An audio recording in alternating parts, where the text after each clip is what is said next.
when people say attachment, especially the people who are, say, Buddhist-oriented, the first thing they think is that it's important for them to not, it's like not to care about things. Attachment means caring about things. Like so, and it gets very simplistic too, like they think like the worst thing you could care about is your Mercedes Benz. That's real attachment. See, like it's worse than attachment to a person. They don't think attachment to people. They think attachment to material, to a Mercedes Benz, to money, to a house, things like that.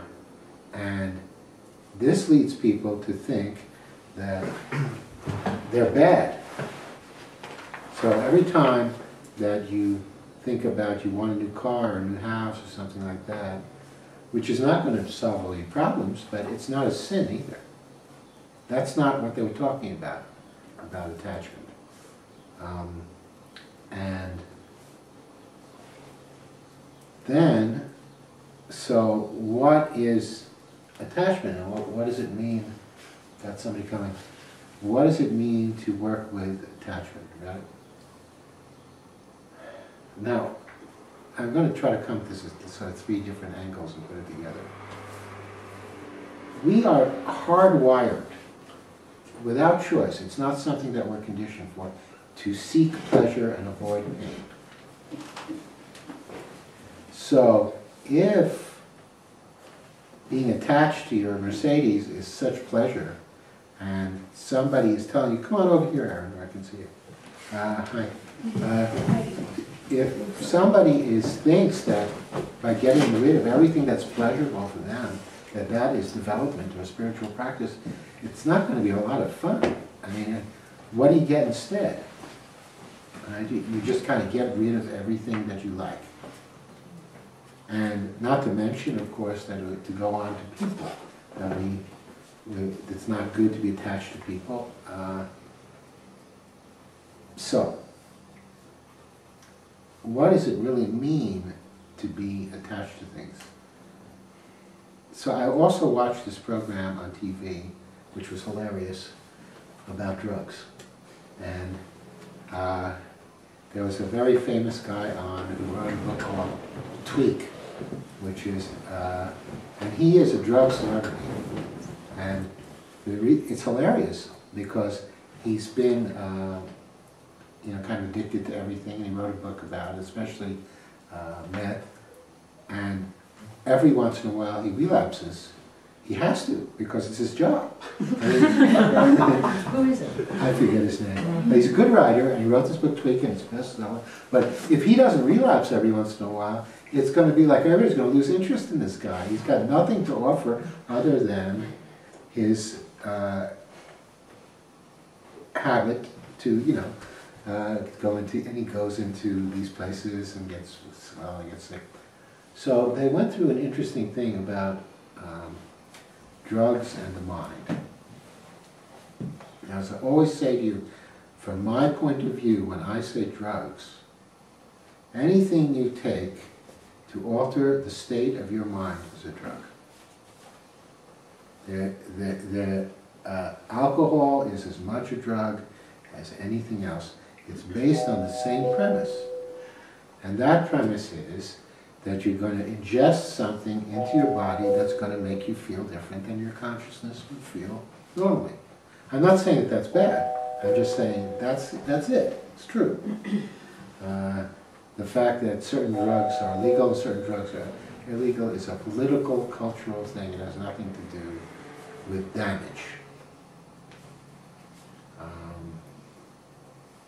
A fine example of that, by the way, is that at a certain point in the history of England, they made heroin legal for the population that were addicts. The government gave it to them, and they regulated the amount, so nobody ever overdosed or got bad heroin. And they found that people who took heroin regularly were in excellent health.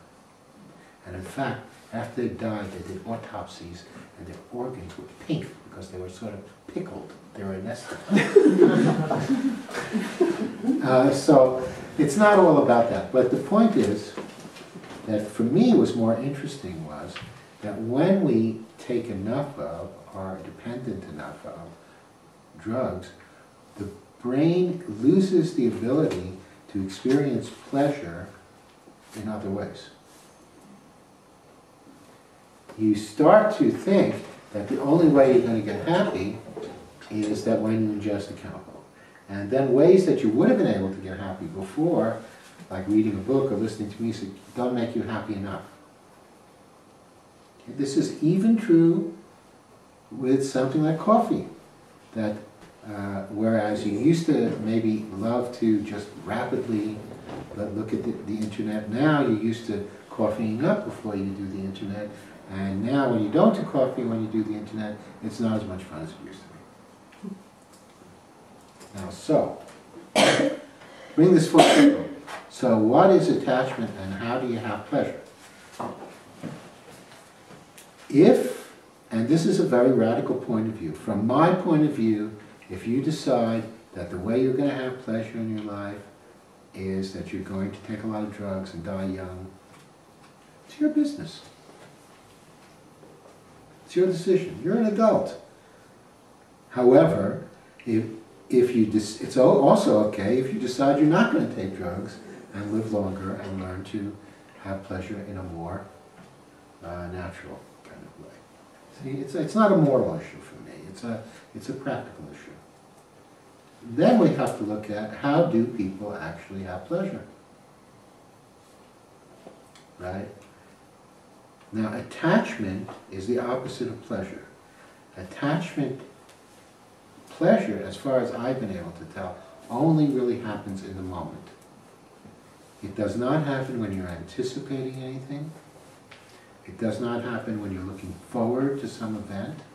It does not happen when you're regretting the past. It does not happen when you're angry about something. Pleasure happens when you're here. So, for the sake of working for that, pleasure is when you forget, when you're not thinking, when you're just here. Now, certain drugs, in fact, have the tendency to do this. Psychoactive drugs, and marijuana too, can do that. Like, be chemicals that will assist that, but then it's harder to do it without it. That's the problem. But a simple way to look at this is this. If you, and test this for yourself, don't take my word for it. If you find that the root of happiness and pleasure has to do with being here, then whatever takes you out of here is attachment. Simple as that. Okay? If you can't be here because the windshield on your Mercedes is broken, that's attachment. If you can't be here because the windshield on your 1956 Rambler is broken, that's also attachment. It's not like the attachment to the Mercedes is bigger than the attachment to the Rambler. See? If you can't be here because you think you have to take a drug to be here, that's attachment. You have some of my water.